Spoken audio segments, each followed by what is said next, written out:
What's up, guys? Chris Siglansky here, back with another oldie but goodie. One of my personal favorite bikes, the 2015 Specialized S-Works VENGE. And I remember when this bike got debuted, I thought this colorway was absolutely insane. There's a buddy of ours who worked at the shop named CJ at Bicycle Generation. He actually got his hands on one, and I always loved the frame. I was super jealous. A couple of years later, I was able to snag a frame.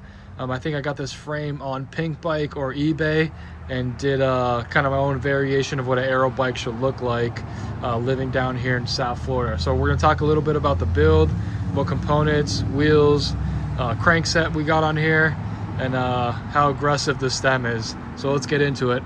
So for the Grupo, we have a SRAM Red 11-speed E-Tap wireless group set. This is the first gen that SRAM came out with the wireless Grupo. I remember when this thing came out in 2015, 2016, it was the hottest thing. It was before its time because let's face it, even now with the Dura-Ace R9200, they're still running junction box. They're still got cables tucked into the frame, batteries in the C-post and down tube, and SRAM literally came out with a huge big bang with this wireless Grupo. There's two little watch batteries on each shifter, which is the CR2032 battery, and then you have on the rear and front derailleur a wireless charging battery. On this bike, I'm running a 1x setup. On the chain ring up there, I got a SRAM 54 tooth 1x setup with the S-Works 172.5 carbon crank arms and the Look carbon pedals, which are absolutely one of my favorite pedals. I know Look had just redesigned these a couple of years ago, but still one of my favorite pedals. Super light, and you could change out the carbon stiffness. On this one, I think I'm running a 16, so it's super snappy, and it's good for sprinting, so you're not popping out of the pedals with the chromoly spindle on there. They make some variations with the carbon spindle. This one's just the standard chromoly.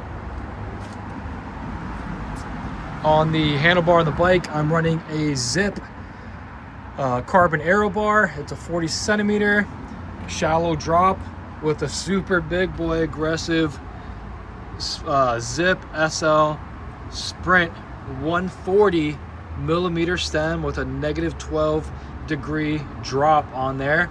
And this bike is completely slammed out with no spacings there on the steer tube, just the stock standard one here. That kind of keeps the frame, I guess, nice and neat there on the top tube. You can remove that. I have another bike I'm going to be doing for you guys here in the next couple of days. It's kind of a little secret, but I'll show you how I made this even more aggressive, and I removed that, and I have a ceramic speed top cap on that one. For Garmin mount, I have the rec mounts. This is before we saw all the one-piece handlebars come out with mounts that are directly on the front of the stem, because this is a two-piece handlebar with the stem combination, and that's the Garmin mount for you.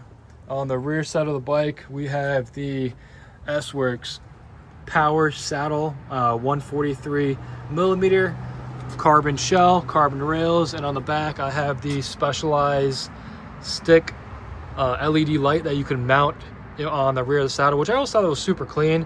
On some of these aero C-posts, it was always super hard to get a LED or a rear tail light mounted on there. So when Specialized came out with their SWAT kit, on a lot of their saddles, like the Power Saddle, the Phenom Toupe, and all the newer saddles, they always made this little adaptive mount that you can buy, and it just looks super clean when you're riding in the early mornings and late evenings, just so cars can see you. So love that. Brakes on this bike, we have the SRAM rim brake, front and rear caliper brakes. Take a look at the front one. And on the wheel setup, Enve 6.7s with the Chris King hubs. 6.7 meaning that the front depth of the rim is a 60 millimeter and the rear is a 70. On one of my, I had another bike like this, an all black VENGE, where I was running the 7.8, where the front was a 70 mil and the rear was an 80. But on this one, it's just a 6.7, which is nice, easier, because on the valve stems on the wheels, you don't have to run adapters. On my 7/8 on the rear one, it was such a deep dish that I had to run a valve stem adapter. Looking at the drivetrain, again, it's a 1x54 chainring in the front. On the rear derailleur, I got the Ceramic Speed OSPW, which is an oversized pulley wheel system. For chain, I'm running a KMC 11-speed gold SL super light chain with the one-piece 1125 rear cassette. Tires on this bike, I remember I'll tell you, a lot of the newer guys are running a wider tire, like a 28, even 30 and 32C. This is just a 700 by 26C S-Works turbo Gripton tires, which I absolutely love the way it look. Most of my bikes, I always like the cotton tire look, just because that nice European look, but this is just standard all black. It's super sleek. It just makes the frame pop a lot more. Love this bike, no complaints. The BB on this is a Ceramic Speed BB30 inside that beautiful down tube of that bike where the chainring is sitting in. And that's pretty much it, guys. Oh, one last thing, a bar tape. Running these Super Cas Super Sticky Cush.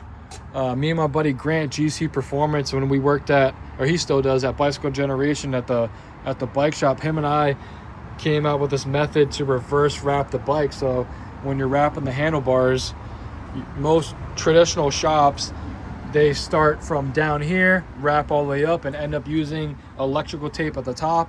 Him and I thought would be, hey, what if we reverse wrap these handlebars so it's just super clean, you're not using any electrical tape, and start from the top and work your way all the way to the bottom. So cool little thing him and I came up with, and it looks absolutely amazing, super sleek. But if you guys have any comments of this build, let me know, drop it in the comments down below, and don't forget to like, subscribe this video, and we'll catch you guys on the next one. Later.